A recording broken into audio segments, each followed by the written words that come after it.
7 নম্বর ভবনে আগুন লাগছে। গত সরকার বিভিন্নভাবে এই সরকারকে দমন করার জন্য বিভিন্নভাবে তারা পায়তারা করতেছে। আমাদের কাছে একটাই প্রশ্ন, দেখা যাচ্ছে আগুনটা লাগলো কিভাবে?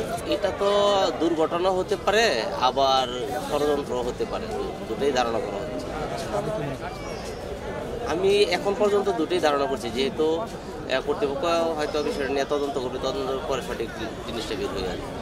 ষড়যন্ত্র মনে করছি, কারণ দেশের যে প্রেক্ষাপট, অনেক কুচক্রী মহল আছে বর্তমান সরকারকে বেকায়দায় ফেলার জন্য বিভিন্নভাবে চেষ্টা করতেছে, হতে পারে আবার দুর্ঘটনা হতে পারে। 7 নম্বর ভবনে আগুন লাগছে, সেই মুহূর্তে আমরা দ্রুত আমাদের সচিবালয়ে চলে আসছি। আসে দেখি আগুনটা পুরাই নিয়ন্ত্রণের কাছাকাছি এবং আমাদের কাছে একটাই প্রশ্ন, দেখা যাচ্ছে আগুনটা লাগলো কিভাবে? আর আগুনটা দেখা যাচ্ছে আমরা দেখতে পাচ্ছি 3 জায়গায় লাগছে।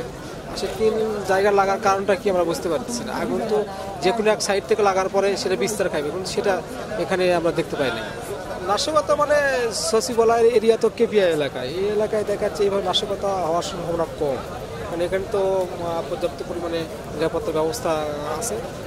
সেদিক থেকে আমি নাশকতা মনে করছি না।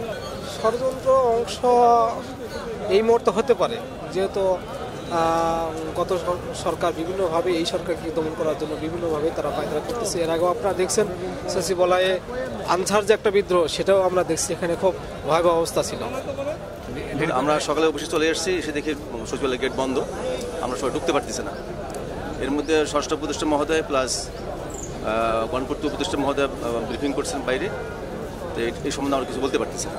আমরা ঢুকতে পারবো কিনা এখনও আমরা কিছু বলতে পারতেছি না। সচিবালয়ে আমি 7:50 আইসে গেটে আসলাম, তারপরে আইসে দেখি যে এই অবস্থা, মানে আগুন লাগছে। কিন্তু আসলে আমি বাসা থেকে সকালে তো টিভি অন করি নাই, এই জন্য আমি দেখতে পারি নাই। আইসে দেখলাম যে এই অবস্থা, এখানে অনেক মানুষ আছে আশেপাশে, কিন্তু কেউ ঢুকতে পারতেছে না, সবাই দেখতেছে যে এই অবস্থা। আসলে না, আমরা এটা কখনোই চিন্তা করি নাই। আমরা তো আসছি সকালে, সবাই আসছি অফিস করতে, এই মুহূর্তে আইসা দেখি যে এই অবস্থা চলতেছে। এটা আমাদের সিনিয়র স্যাররা আছেন, তারা তদন্ত কমিটি গঠন করবেন, তারা এটা নিয়ে দেখবেন যে আসলে কি হয়েছে, প্রকৃতপক্ষে ঘটনাটা কি, শর্ট সার্কিট না অন্য কোনো প্রবলেম, সেটা স্যাররা দেখবে, কমিটি গঠন করতেছে, তখন বোঝা যাবে যে আসলে বিষয়টা কি। দীর্ঘমেয়াদী সময় ধরে আগুন জ্বলা, এটা সরকারের একটা গুরুত্বপূর্ণ স্থাপনা, এটা কেপিআইভুক্ত এরিয়া। এখানে দীর্ঘ সময় এভাবে আগুন লেগে থাকা একটা রহস্যজনক এবং সন্দেহজনক। এটা সরকার বিভিন্ন সংস্থা আছে, ওনারা তদন্ত করে দেখবে আসলে কি, এটা মূল বিষয়টা কিভাবে আগুন লাগলো, এটা ওনারা দেখা যাক, তারপর আমরা বলতে পারবো। যে আগুনটা লেগেছে আমাদের সচিবালয়ে, সেটা খুব দুঃখজনক এবং আমরা এটা দ্রুত এটার বিচার, যদি কোনো অনাকাঙ্ক্ষিত ঘটনা হয়ে থাকে, এটা শাস্তি চাই আমরা।